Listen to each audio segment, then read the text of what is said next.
Hello everyone! Ayan, kumusta po sa inyong lahat? So for today's video ay tara at samahan niyo po ako magluto nitong ating napakasarap na nilagang baboy. And syempre lalahukan po natin yan ng maraming gulay katulad ng repolyo, bagu beans, patatas at gagamit po ako ng kernel corn kasi wala po akong mabila nung sweet corn. Pero okay lang naman po at masarap naman po yung kernel corn sa ganitong nilagang baboy. So ayun na nga at nagpakulo tayo ng tubig at pagkatapos pag kumulo ay ilalagay na natin dyan yung ating pork.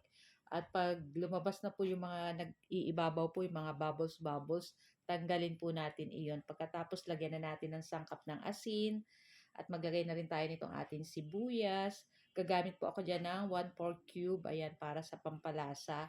Kaya na pong bahala kung ano pa ang gusto nyong ilagay. At naglagay rin po tayo ng pamintang durog. So, masarap po siguro kung pamintang buo yung ilalagay natin. Kaya lang, naubusan po kami pamintang buo pero okay lang naman po yan. So, yun at lulutuin lang, palalambutin natin dyan yung ating pork. Ayan, makikita nyo ay mga ilang minuto ko na yung niluluto guys. So, pwede na natin ilagay dyan yung ating kernel corn, yung nasa lata. Ayan, katulad nga nung sinabi ko kanina. Tapos ilagay na rin natin itong ating patatas kasi yung ating pork is malambot na rin naman guys. So lutuin lang natin pa ng ilang minuto kasama na nitong ating patatas. At tatakpan lang natin iyan. Ayan. Tapos pag malambot na yung ating patatas, isunod na rin natin dyan yung ating mga repolyo. Isang buong repolyo po yan. Pig-slice ko lang ng medyo malalaki. Ayan. Tapos ilagay na rin natin dyan yung ating bagu beans. So yung ating bagu beans is siguro mga 1/8 lang iyan. Mga ilang piraso lang yan. Tapos, ayan, lulutuin lang natin ng mga 3 minutes itong ating repolyo at yung ating bagu beans. Kasi masarap po sa mga nilaga ay hindi lutong-luto yung gulay. Ayan, medyo crunchy pa. Ayan na nga at pwede na natin patayin yung apoy guys. Super sarap nito guys. So, kayo na pong bahala. So, nag-ready po ako ng sausawan ng kalamansi with toyo at patis na may kalamansi. Para sa akin, pag nilaga po ay masarap ang toyo mansi. Pag mga sinigang, masarap po ang patis at kalamansi. Ayan.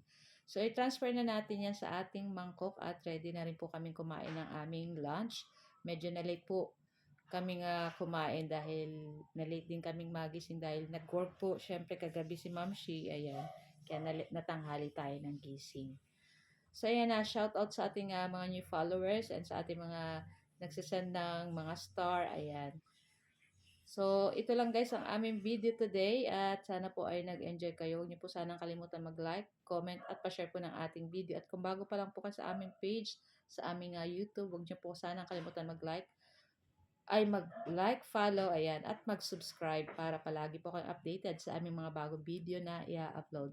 So guys, thank you for watching and see our next video again. Kainan na! Super yummy nito guys. Try nyo na din lutuin yung ganitong kasarap na nilagang baboy.